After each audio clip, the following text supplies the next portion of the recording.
지난 한 주도 코로나와 잘 싸워 견디신 여러분들 축하합니다. 확진자가 너무 많이 나와요.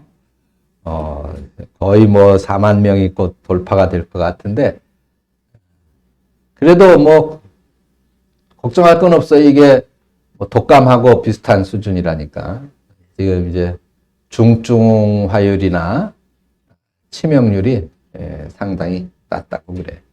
지금 현재는 이제 10명 중에 2명 정도가 감염이 되는 상태라고 그럽니다. 상당히 높은 숫자죠.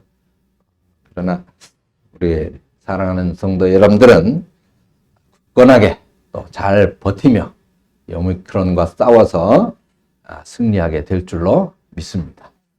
요즘은 모든 정보가 다 그 핸드폰 하나로 다 해결이 돼요. 여러분들 다 핸드폰 가지고 오셨죠? 지금 뭐 핸드폰 안 쓰는 사람들이 없잖아요. 뭐 지금 뭐 모든 업무를 다 핸드폰으로, 은행도 핸드폰으로 하고, 또 뭐 그 쇼핑도 핸드폰으로. 요즘 전화 통화도 잘 안 해. 문자로 형선아 이번 주일날 교회 꼭 와. 오늘 내가 아주 좋아하는 우리 형선 씨가 또 오늘 이렇게 예배에 참석해 주셔서 감사의 말씀을 드립니다. 오라 그랬더니 진짜 왔네. 근데 이제 요즘은 그래서 그 동사무소에서 이 나이 드신 분들은 잘 못하잖아요, 핸드폰을. 그죠? 어르신들은. 9세대잖아. 그래가지고 이 9세대는 뭐야? 요즘은 핸드폰을 가지고 통화만 할 줄 아는 사람을 9세대라 그래요. 9세대. 그 다음에 조금 이제 그 문자 정도 주고받을 수 있을 정도 되면 이제 조금 깨인 세대. 그리고 이제 핸드폰 가지고 쇼핑하고, 영화 보고, 은행 업무 처리하고, 주식 거래하고, 뭐, 이런 걸 다 하는 사람들은 이제 현대인이라고. 전부, 여러분들은 뭐 다 나이는 들었지만 다 현대인들이죠? 그래서 어떤 할머니가 동사무소에서 지금 컴퓨터도 가르치고 핸드폰 조작하는 것도 가르치고 그런 강좌가 있어요. 동사무소에. 뭐 우쿨렐레도 가르치고 또 지금은 주민센터에서 많은 강좌들이 있죠. 요즘 이제 코로나 때문에 많이들 못하고 있는데 이제 핸드폰을 가르쳐 준다 해서 이제 거기 가서 열심히 이제 통화만 하다가 이제 문자 주고받는 방법을 카카오톡을 배운 거야. 카카오톡. 그래가지고 정성껏 이제 배운 대로 한번 내가 써먹어 봐야지. 그래가지고 제일 첫 번째 내가 문자는 그래도 평생을 나하고 같이 산 남편에게 보내야 되겠다. 정성껏 또박또박 써서 남편에게 카카오톡을 보냈습니다. 남편 할아버지가 난데없이 카카오톡이 온 거예요. 아내한테서. 아니 할망구가 뭘 배우러 다닌다고 그러더니 웬 카카오톡을 다 보냈나? 딱 보고는 그냥 기절을 했어요. 뭐라고 왔느냐 카카오톡에. 여보 사망해. 빨리 죽으라는 거야. 빨리. 왜 기절을 해? 근데 할머니는 여보 사랑해 이거를 잘못 보낸 거야. 근데 요즘은 이 카카오톡도 저는 이제 목사님들하고 큐티를 해요. 새벽마다 이제 말씀 가지고 이렇게 하는데 여러 명이 하다 보니까 어떤 때는 막 동문서답을 하고 있어. 목사님들이 이 얘기 저 얘기가 섞여가지고 대화가 잘 안 되고 그런 때도 있습니다. 아무튼 요즘 시대는 알아야 될 것들이 많아요. 알아야 될 것들. 핸드폰도 물론 그렇고 또 그 시사 문제도 그렇고 요즘 참 그 대통령 후보 한 분이 아리백이 뭐냐 뭐 이거 몰라가지고 또 큰 곤욕을 치르고 있는데 몰라도 됩니다. 우리는 그거 몰라도 돼. 재생에너지를 100% 사용하는 제품만 앞으로는 받아들인다. 뭐 이런 의미인데 우리는 아무튼 관계없습니다. 여기 계신 분들의 절반은 그 전에 돌아가실 거고 하나님께로. 나머지 분들은 그게 될까 말까 할 때쯤이면 세상에 없고 하나님 나라에 계실 테니까. 자, 오늘 오늘 본문의 말씀은 호세아서 6장 1절로 6절까지의 말씀인데, 자, 여기 아주 중요한 말씀이 있어요. 3절에 한번 보니까, 그러므로 우리가 여호와를 알자. 힘써 여호와를 알자. 하나님을 알아야 되는데 힘써서 알자. 이렇게 우리에게 강조를 하고 있어요. 그러면 이게 무슨 말일까? 아니, 당시 이 호세아 선지자 때에 이스라엘 사람들이 하나님을 몰랐던 걸까요? 아니에요. 그죠? 아니, 이스라엘 사람들만큼 하나님을 잘 알고 있는 사람들이 어디 있겠어요? 하나님을 잘 알고 하나님께 열심히 빠지지 않고 제사도 드리고 기도도 드리고 그러는 사람들이에요. 근데 왜 호세아 선지자가 하나님을 알아야 된다고 이렇게 강조를 했을까? 그래요. 이게 문제인데, 여러분, 하나님을 알아야 되는데 하나님에 대해서 알았지, 하나님에 대해서 정작 하나님을 알지 못했다라고 하는 겁니다. 그러니까 하나님에 대해서 안다라고 하는 것은 하나님을 교리적으로, 신학적으로, 머리로 그렇게 알았다는 거예요. 이론적으로 알았다는 거예요. 하나님. 그죠? 하나님은 전지전능하신 하나님이고 천지 만물을 창조하시는 하나님이고 태초부터 지금까지 그리고 앞으로도 영원까지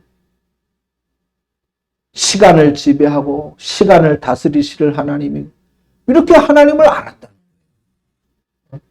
이렇게 하나님을 알았다. 그러면 그게 아니라 하나님을 어떻게 알아야 된다는 것이냐? 하나님을 경험적으로 알아야 돼요. 하나님을 체험적으로 알아야 된다 그 말입니다. 하나님을 경험적으로 알아야 되고 하나님을 체험적으로 알아야 됩니다. 여러분, 지금 대통령에 출마한 사람들 누군지 아시죠? 그죠? 윤석열 씨가 누군지, 이재명 씨가 누군지, 심상정 씨가 누군지, 또 안철수 씨가 누군지. 이번에 대통령은 아무래도 허경영 씨가 될 가능성이 높잖아요. 허경영 씨가 누군지. 근데 그래요. 지금 나는 그 사람들을 그냥 아는 거예요. 이론적으로 아는 거예요. 근데 아니, 뉴스에 팡팡 터져지는 그것이 뭐예요? 누가 제보했다. 어떻게 했다. 누구 마누라가 무슨 카드를 사용해서 공무원들을 이렇게 부려먹었다. 이것은 그 사람들이 그렇게 제보하는 건 뭐예요? 체험. 그 사람을 내가 경험해 보니까 이런 짓을 했더라. 이런 일을 했더라. 라고 공개하는 거잖아요. 하나님을 안다라고 하는 것은 바로 그것을 말하는 거예요. 경험하고 체험하는 것. 하나님을 경험하고 체험하는 것. 그러면 하나님을 경험하고 체험하지 못하고 이론적으로, 교리적으로만 하나님을 알게 되면 하나님을 아는 기쁨이 없습니다. 하나님을 떠올릴 때 가슴이 설레지를 않아요. 하나님을 떠올릴 때 두근거리지가 않는다 그 말이에요. 그런데 하나님을 경험하고 체험해서 알게 되면 하나님 때문에 기분 좋은 거예요. 여러분들 그런 경험 있으시죠? 누구 때문에, 누구를 생각하면, 누구를 기억하면 기분이 좋아지는 사람이 있어요. 그런 거예요. 그래서 우리도 마찬가지로 하나님을 기억하고 하나님을 떠올리고 하나님을 생각하면 기분이 좋아져야 돼. 그게 경험적으로 하나님을 아는 거예요.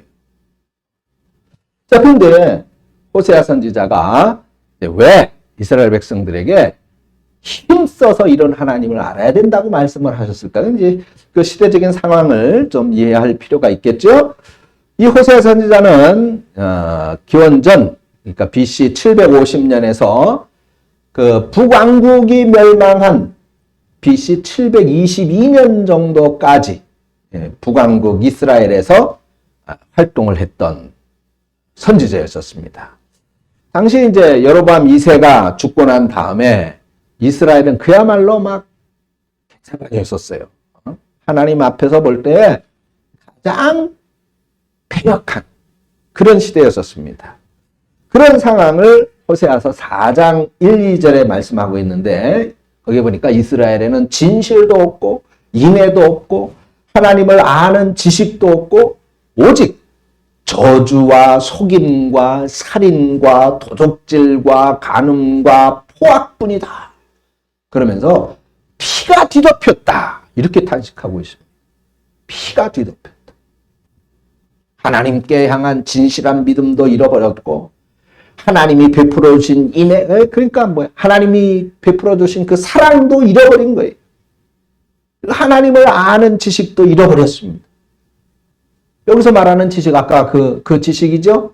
단순히 이론적인 지식, 교리적인 지식. 그것도 잃어버렸다. 근데 여기에서 더 중요한 것은 그것뿐만이 아니라 체험적인 지식도 잃어버렸다는 거예요. 여기 본문에서 이 안다라고 하는 그 히브리 말로 야다라고 하는 단어인데 이 단어가 바로 그것을 말해요. 체험적인 지식. 즉, 이 단어는 부부 간의 지식을 말하는 거예요. 남편이 아내에 대해서 아는 거, 아내가 남편에 대해서 아는 거. 그러니까 부부가 서로 살아가면서 이 사람의 성격, 이 사람의 취향, 그죠? 이 사람이 좋아하는 거, 싫어하는 거, 이런 거를 경험을 통해서 아는 그러한 알의 상태를 야다라고 한단 말이죠. 그래서 이렇게 이스라엘 백성들이 하나님에 대해서 도무지 다 잃어버렸다. 다 잃어버렸다. 그러면서 하나님을 다시 알아야 된다고 강조하고 있는 것입니다. 그러면 무엇을 알라는 것일까? 하나님의 무엇을 알라는 것일까? 6절의 말씀하고 있어요. 나는 인애를 원하고 제사를 원하지 아니하며 번제보다 하나님을 아는 것을 원하노라. 이렇게 말씀하고 있어요. 그러니까 한마디로 뭐예요? 이것은 헤세드의 사랑, 즉 하나님의 사랑을 알아야 된다. 이렇게 말하고 있는 겁니다. 하나님의 사랑을 알아야 된다. 그러면 그 하나님의 사랑은 도대체 어떤 사랑일까? 헤세드의 사랑. 여러분, 사랑을 아십니까? 사랑을, 여러분들 다 사랑을 아시나요? 그럼 지금 내가 나이가 몇인데 그 사랑을 모르겠어? 그죠? 다 아실 거예요. 이미 뭐. 그런데 여기 이 헤세드의 사랑, 지금 호세아 선지자가 강조하고 있는 이 하나님의 사랑이 어떤 사랑인가? 그걸 아주 적나라하게 표현해주고 있는 성경이 바로 저기 호세아서에 있습니다. 자, 1장부터 이제 나오는데 이 호세아서에서 그 하나님의 사랑이 어떤 것인가를 아주 적나라하게 표현해주고 있는데 2절에 보니까 너는 가서 음란한 여자를 맞이하여 음란한 자식들을 낳으라. 라고 호세아에게 하나님이 명령하는 장면이에요. 아니, 자, 보세요. 이 도대체 이성적으로 도무지 이해하기 힘든 명령을 하나님이 호세아에게 하고 있습니다. 그죠? 쉽게 얘기해서 기생을 데려다가 아내로 맞아라. 그런 얘기예요. 기생. 근데 이 호세아는 이 하나님의 명령에 순종을 해요. 그래, 막 기생이 이래도 어때? 사람만 괜찮으면 되지. 그죠? 기생이라고 해서 다 감옥에 쳐놓고 뭐 쳐 죽이고 그럴 거는 아니잖아. 그러니까 뭐 그러다가 그러면 하나님이 말씀하시니 아내로 삼자. 그래서 순종을 해요. 그래가지고 그 여인을 아내로 맞이해서 3명의 자녀를 낳습니다. 이 여인이, 이 기생이 바로 고멜이라고 하는 여인인데 그 자녀들의 이름이 아주 그 이스라엘의 영적인 상태를 적나라하게 표현해주고 있어요. 자, 이스라엘이라고 하는 자는데 벌 받을 자식 이런 뜻이고, 로르하마라고 하는 자식이 있는데 긍휼을 받지 못하는 자식 이런 뜻이고, 로암미라고 하는 이름을 갖고 있는데 내 백성이 아닌 자식 이런 뜻입니다. 아들 셋을 낳았는데 이름을 다 이렇게 줬어요. 이건 아마 호세아도 어쩌면 내면적으로 상당히 우울하고 힘들었었는지도 모르겠어요. 그죠? 자식 이름을 이렇게 줬으니까. 우리는 자식이 낳으면 뭐 그 이름 때문에 뭐 어떻게 되는 건 아니지만은 그래도 이 자식이 좀 잘 되기를 바라고 좀 남들보다 똑똑하기를 바라고.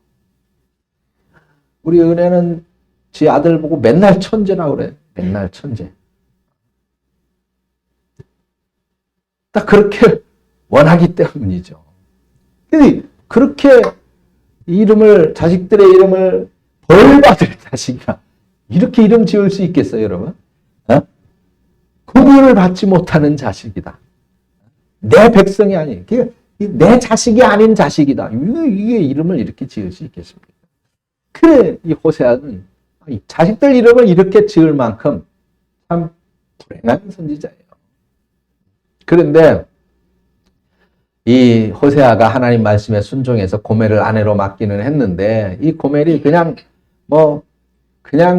어지간한 기생이었어야 말이지. 자식 아들 셋을 낳고 또 도망가죠. 다른 남자를 찾아서. 그래서 가출하. 또 가출하고. 근데 그럴 때마다 하나님 말씀이 임합니다. 도저히 이해할 수도 받아들일 수도 없는 엄청난 명령이 임하여지는데 호세아서 3장 1절에 보니까 그렇게 다른 남자를 사랑하고 가출해서 다른 남자의 품에 있는 그 고멜을 다시 데리고 와서 네가 사랑해야 된다고 말씀을 합니다. 네가 사랑하라. 아마 호세아는 이때 죽고 싶은 그런 처절한 불행을 느꼈을런지도 모르겠습니다. 그렇지만 호세아는 어떻게 해요? 이번에도 가출해서 다른 남자의 품에 있는 고멜을 돈까지 지불해주고 몸값을 주고 다시 데리고 와서 자기 아내로 삼습니다. 자, 이 내용이 바로 이렇게 방탕한 생활을 하고 있는 고멜을 끝까지 포기하지 않고 끝끝내 사랑하는 아내로 맞아들이는 호세아에 비유해서 이스라엘을 포기하지 않고 끝끝내 사랑하시는 하나님의 사랑의 마음을 보여주고 있는 것입니다.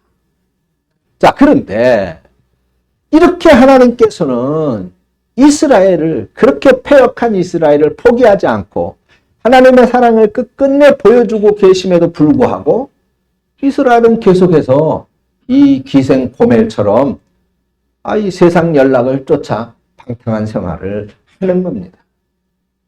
그렇게 되면 포기하는 것이 마땅한 것처럼 보일 수 있어요. 그런데 하나님은 신실하신 사랑으로 다시 이스라엘 백성들을 간절히 부르는 장면이 바로 오늘 본문의 1절입니다. 보라, 우리가 여호와께로 돌아가자. 여호와께서 우리를 찢으셨으나 도로 낫게 하실 것이요 우리를 치셨으나 싸매어 주실 것임이라. 할렐루야. 그렇습니다. 이 말은 지금이라도 늦지 않았다. 빨리 잘못을 깨닫고 돌이켜 회개하면, 하나님을 향하여 서면, 하나님께로 오면, 하나님의 품으로 돌아오기만 하면 너희의 모든 아픔과 상처를 싸매시고 치료해 주시겠다는 거예요. 내가 너희를 이틀 후에 살려주고 셋째 날에 다시 일으켜 주시겠다라고 하는 것입니다. 할렐루야. 그렇습니다.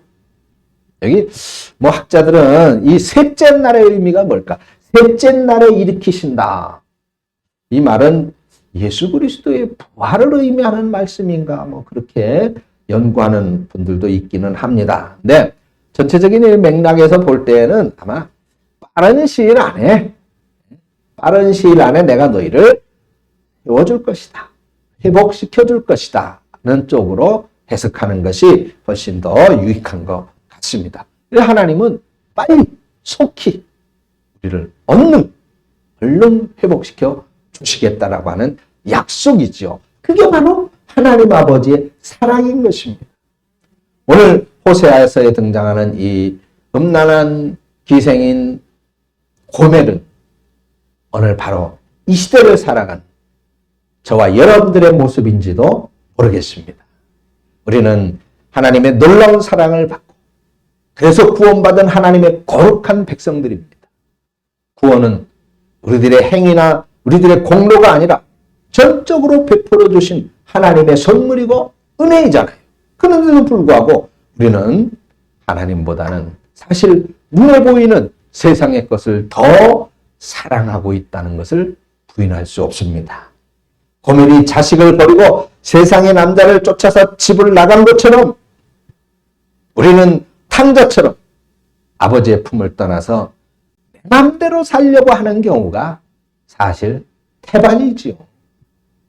하나님을 내 인생의 주인으로 삼지 않고 눈에 보이는 이 허탄한 것들을 붙잡으려고 몸부림치기도 하고 눈에 보이는 작은 것을 붙잡고 전능하신 하나님을 잃어버리는 경우도 얼마나 많습니까?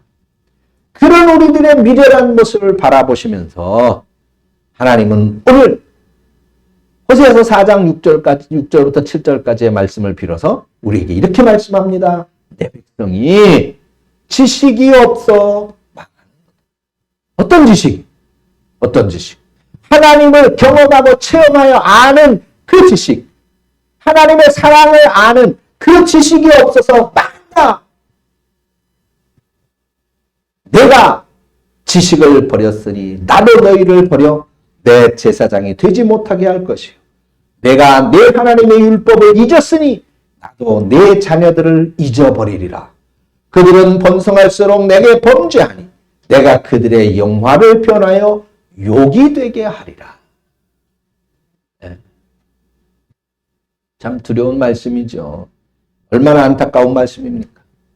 그런데 그렇게 타게 부르시는 하나님의 사랑을 외면하고 세상으로 달려간 이스라엘 어떻게 됩니까? 말씀대로 결국은 망하게 돼요. 그죠? 아수르에게 망하게 되죠. 오늘도 마찬가지입니다. 하나님의 사랑을 잃어버리고 우리가 거룩한 행실로 살아가지 못한다면 결국은 아수르에 망하는 이스라엘처럼 될 수밖에 없겠죠. 그래요. 하나님을 아는 지식이 없으면 하나님은 생명이라고 말씀하지 않았습니까? 하나님은 살리시는 거예요. 사탄은 망하게 하는 거예요. 죽이는 거예요. 우리 속에 사탄이 이 망하는 씨앗을 뿌리지 못하도록 막아야 돼. 막아야 돼. 수시로 점검을 해야 돼요. 수시로. 사탄이 뿌린 씨가 혹여 내 마음밭에 떨어지지 않아. 그래서 우리는 매일매일 한 번 아침이든 저녁이든 잠자기 전에든 감사로 우리 신앙을 다시 한번 점검하자. 그래서 감사 챌린지를 하는 것입니다. 여러분, 정말로 하나님을 아는 지식이 없으면 우리는 망할 수밖에 없어요. 나만 망하는 게 아니라 오늘 말씀 뭐라 그랬어요? 내 자녀들까지도 망한다는 겁니다. 우리들이 이런 진노의 자리에 떨어지지 않으려면 어떻게 해야 돼요? 당연히 하나님께로 돌아와야죠. 하나님 앞에 서야죠. 하나님을 바라보고 늘 하나님을 생각해야 됩니다. 그러면서 내가 무엇이 잘못되었는지, 내 마음밭에 사탄의 씨가 혹시 떨어지지 않았는지 점검하고 돌이켜봐야 되죠. 이 돌이키자, 돌아가자, 슈보라고 하는 단어인데 두 가지 의미가 있습니다. 떠난다라고 하는 의미와 행동한다, 행한다, 그런 의미가 있어요. 그러니까 지금의 잘못된 모습이나 상태에서 완전히 떠나서 돌이키는 거예요. 완전히 되돌아가 이렇게 하는 거예요. 되돌아가 끊어버리는 겁니다. 하나님 앞에서 합당하지 못한 것들, 하나님을 떠나서 즐기던 것들, 그런 이제 습관들을 단호하게 끊어버리고 되돌아서는 거예요. 되돌아서는. 우리가 아무리 잘못된 것을 떠나도 결국은 올바른 방향으로 나아가는 것이 더 중요한데, 그렇지 않으면 다시 옛 모습으로 돌아갈 수밖에 없어요. 우리나라 속담에서는 그래서 작심삼일이라고 그러잖아요. 작심삼일. 목표가 명확하지 않기 때문에 자꾸 떠나더라도 되돌아가는 거예요. 그래서 떠남과 동시에 목표가 정확해야 돼. 그 목표가 어디? 하나님을 향하여 라고 하는 겁니다. 하나님을 향하여. 단호히 하나님만을 향하여 나아가는. 그래서 하나님을 향하여 나가는 구체적인 노력이 필요한 것이죠. 오늘 우리들이 하나님을 아는 지식으로 돌아가는 것은 바로 하나님의 사랑을 기억하면서 하나님 앞으로 뒤돌아서 이렇게 하는 것입니다. 그런데 어떻게 하나님을 알라? 오늘 본문에 말씀했습니까? 힘써 여호와를 알라 이렇게 말씀했죠. 힘써. 이 힘써라고 하는 라다프라고 하는 히브리 말인데 추적하다, 뒤따르다 그런 말입니다. 즉 이것은 사냥개 있잖아요. 사냥개. 이 사냥개가 먹잇감을 발견한, 사냥감을 발견한 뒤 아주 그냥 끈질기게 뒤쫓아가는 그런 표현이에요. 우리들이 과거의 생활에서 새 사람으로 하나님을 향한 이런 사랑의 삶으로 돌이키기 위해서는 이렇게 끈질기게 집중해서 끈질기게 쫓아야 된단 말이죠. 그런 인내가 필요하다는 말입니다. 단순히 입술의 고백이나 마음의 결단만 가지고는 아까 말한 대로 작심삼일이 될 수밖에 없는 거예요. 사냥개가 먹잇감을 향해서 전심전력하면서 집중하는 것처럼 그렇게 하나님을 집중하여 알아야 된다. 따라야 된다. 쫓아야 된다. 하나님을 쫓아야 된다. 그런 말입니다. 사실 어떻게 보면 우리는 너무나도 쉽게 하나님을 알려는 경향이 있어요. 적당히 하나님을 따르고자 하는 그런 안일함이 있습니다. 근데 오늘 하나님을 힘써 알아야 된다고 말씀하고 있습니다. 이것은 목숨 걸고 하나님을 찾고 목숨 걸고 하나님을 구하라는 거예요. 그러면 어떻게 우리가 이렇게 힘써 하나님을 알 수 있을까? 구체적으로 어떤 방법을 통해서 우리는 하나님을 알 수 있을까? 먼저 말씀이죠. 말씀. 왜? 아니 이 성경 66권은 하나님이 어떤 분이다 라고 하는 것에 대해서 말씀하고 있잖아요. 그 하나님을 경험하고 그 하나님을 체험하여 알려면 어떻게 살아야 된다. 우리 신앙의 선진들의 모습을 통해서 또 그들의 가르침을 통해서 우리에게 말해주고 있잖아요. 그래서 우리는 이 말씀이 성경의 하나님의 말씀, 성경 말씀이 중요한 거예요. 특히 더더군다나 중요한 것은 이 말씀은 운동력이 있다. 생명력이 있다. 그래서 심령과 골수를 쪼개기까지 한다. 왜 어떻게 해서 그렇다는 겁니까? 이 말씀이 곧 하나님이라고 말씀했잖아요. 이 말씀이 곧 하나님이에요. 그래서 우리는 이 하나님의 말씀을 날마다 읽고 들음으로써 우리를 향하신 하나님의 뜻과 계획을 이 안에서 발견하게 된다라고 하는 것을 믿으시기 바랍니다. 그래서 말씀을 가까이 해야 돼요. 두 번째로는 당연히 기도죠. 기도. 그죠? 기도는 하나님과 나와의 소통이잖아요. 소통. 대화. 우리 사람은 서로 소통을 해야 서로에 대해서 알 수가 있어요. 소통하지 않으면 오해가 생길 수밖에 없죠. 오해가 생길 수밖에 없죠. 그러면 그 오해의 감정이 자꾸 쌓여지게 되면 멀어지게 되는 거예요. 담이 생기는 거죠. 기도는 바로 하나님과 나와의 소통인데 흔히 우리는 기도를 무슨 하나님께 대한 주문 정도로 생각하는 경우가 많아요. 내 뜻을 주장하기 위해서, 내 요구를 하나님께 관철시키기 위해서 그렇게 내가 하는 것이다라고 생각을 한다. 근데 그렇지 않습니다. 진정한 기도는 내 뜻을 내려놓고 하나님의 뜻을 묻는 거예요. 하나님 어떻게 해야 됩니까? 하나님 여기에서 내가 가야 할 길을 보여주세요. 내가 어디로 가야 됩니까? 내가 무엇을 해야 됩니까? 내가 어떻게 해야 됩니까? 하나님께 물어야 된다. 그리고 하나님의 말씀을, 하나님의 응답을 기다려야 되는 것이죠. 그것이 기도인 거예요. 보통 기도하는 사람들을 보면 그냥 일방적으로 하나님 앞에 쏟아놓고 많아요. 그 독백이 너무 많아요. 자기 하고 싶은 말만 늘어놓고 그러면 하나님 책임지세요. 아멘. 그러고 벌떡 일어난다. 아니에요. 하나님 책임지는 게 아니라 책임은 뭐예요? 내가 져야지. 그런데 그 책임을 늘상 우리는 하나님께 떠넘겨요. 뭔가 좀 안 되고 뭔가 좀 안 풀리고 뭔가 문제가 있고 뭔가 어려움이 있으면 다 책임은 하나님이에요. 하나님. 아니 잘 되게 해주신다는데 복 주신다고 그랬는데 형통하게 하신다고 그랬는데 이게 뭡니까? 왜? 왜 그런 일이 있을까? 왜? 이건 다음 주에 설교에서 말씀해 주시고.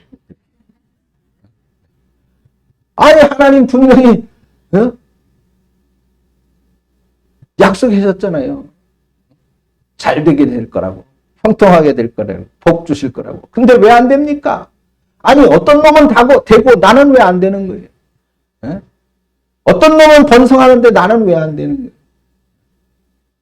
어떤 놈은 교회도 크게 짓고 성공하는데 근데 나는 왜 안 될까? 이제 다음 주에 설명해 드릴게요. 우리가 신앙생활을 하다 보면 이해가 안 되는 때가 많이 있죠. 우리 지난번에 한번 말씀을 드렸습니다만 우리가 알고 있는 지인의 언니 선교사님이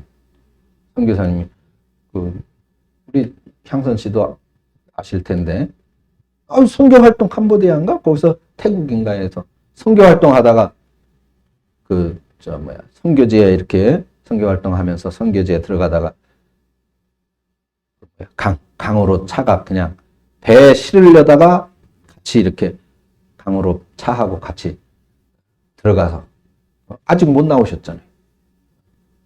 아니 하나님을 평생을 바쳐서 하나님 일을 하시는 분인데 또 하나님 일을 하러 가다가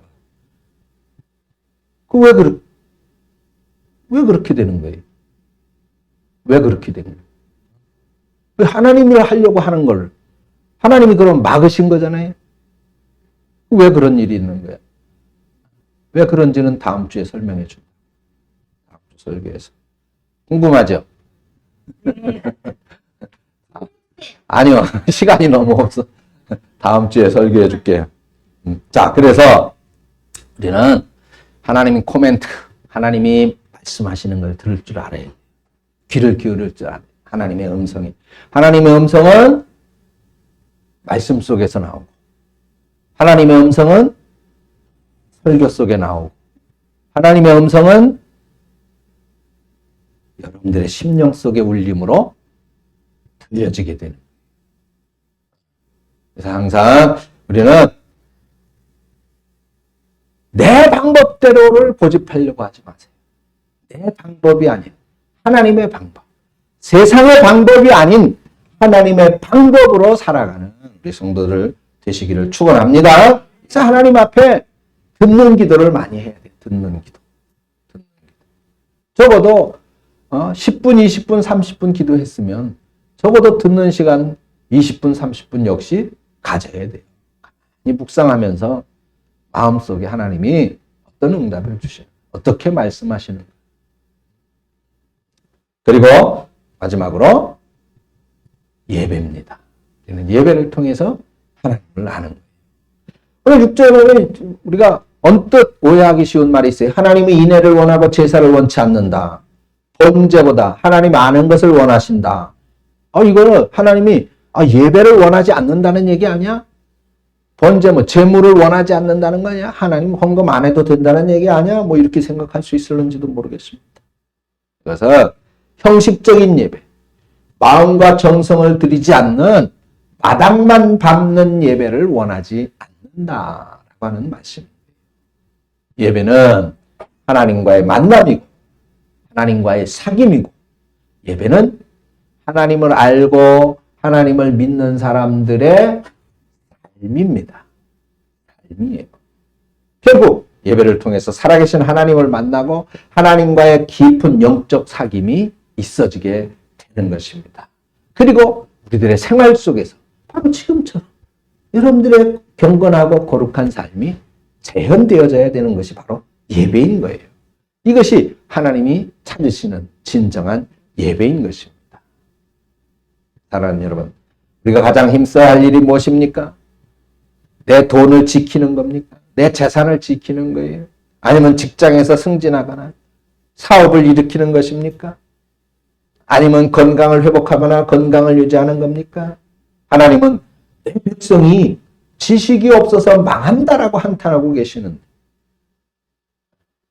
지혜자는 또 이렇게 말씀했습니다. 잠언서 9장 10절을 보니까 여호와를 경외하는 것이 지혜의 근본이요 거룩하신 자를 아는 것이 바로 명철이다.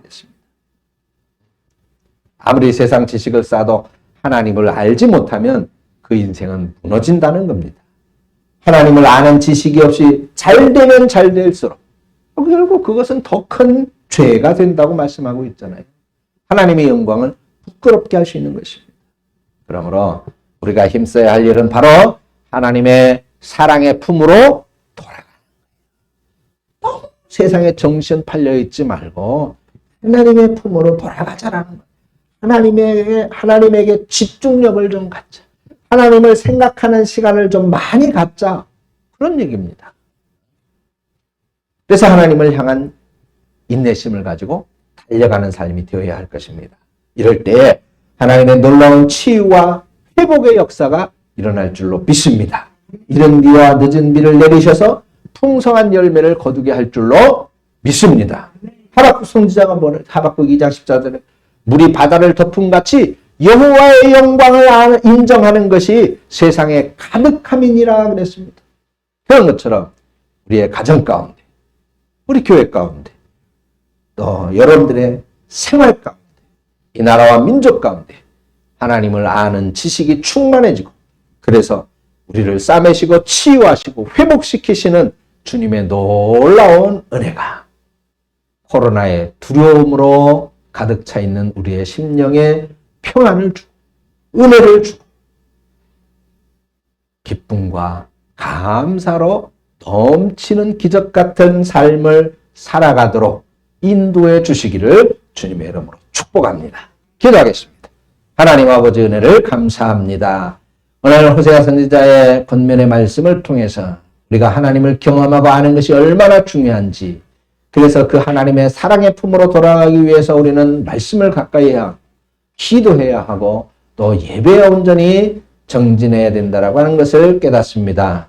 오늘 우리에게 말씀을 통하여 말씀 주신 것처럼 우리가 정녕 하나님 앞에 온전히 서게 되어질 때에, 그래서 하나님을 경험하고 알게 되어질 때에 그 하나님을 깊이 사랑하고 그 하나님의 사랑 안에 또한 우리가 있게 되어질 때 우리의 삶이 비로소 풍성해지고 우리의 삶에 비로소 기쁨과 감사와 행복이 넘친다는 사실을 깨달았사오니, 주여 우리가 세상 것으로 기쁨을 얻으려고 하고 찾으려 하지 말고 하나님 안에 찾아 그것으로 풍성한 믿음의 열매를 거두어 주께 영광 돌리는 놀라운 삶을 살아가기에 합당한 우리 성도들이 되어지도록 성령께서 인도하시고 역사하여 주시옵소서.